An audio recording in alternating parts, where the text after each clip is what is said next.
Today let's look at how a professional scene is set up so you know what to expect when you get into a studio.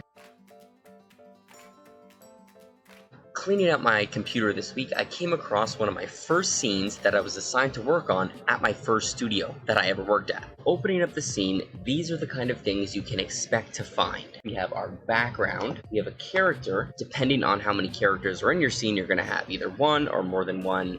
Here are the props that your characters are going to be holding. If there's no props, then they won't be included in the scene. You have your animatic to help you pose and animate your character. And then if you need to do any camera moves, there might be a camera peg as well. A few things to be aware of though. Your character may have a whole bunch of keyframes like this.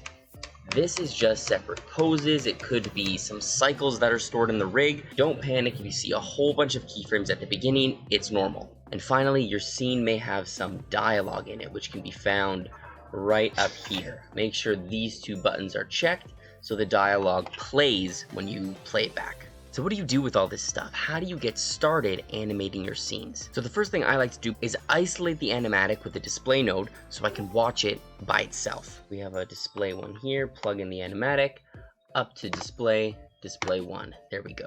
This is going to tell me what poses I need, what angles of the character I need, how are they holding their props. And listening to the dialogue at the same time is going to help me think about my acting choices. Once I watch the animatic for a few minutes, now I'm ready to start posing out my character. So we can use that same isolation trick. I'm just going to do Control H, make a composite, plug that into my display.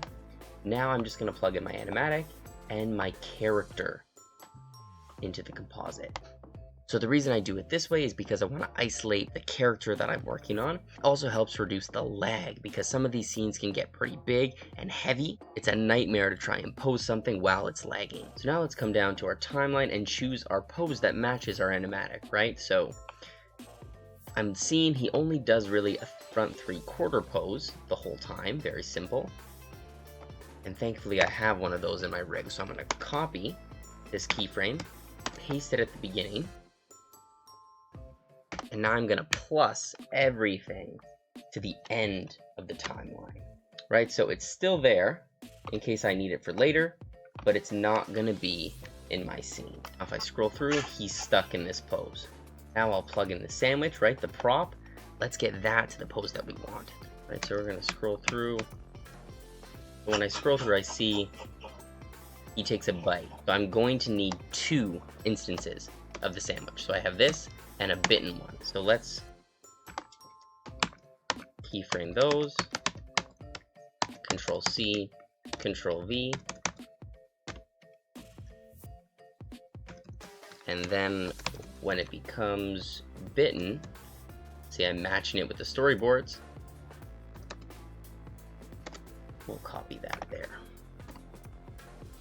Okay, select all this, delete it, press F5.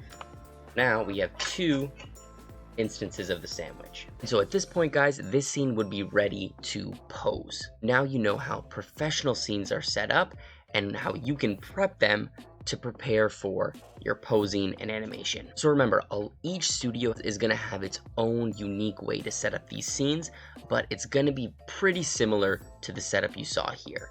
Background, characters, prop, camera. So some things that might be different are, 1, complexity of the rigs. Some rigs may be simple, some may be very complex. You may have to import some props or a variant of the character, or depending on the size of the studio, you may have to do all of this setup yourself. So that's all the time we have for today, guys. And I'm thinking it might be fun to pose this scene out and take it to the animation stage. So let me know if you guys want to see that in a separate video. That could be fun. So comment below if you have any questions or comments about this. Love to hear what you guys have to say. So that's it for now. Happy animating, and I'll see everybody in the next video.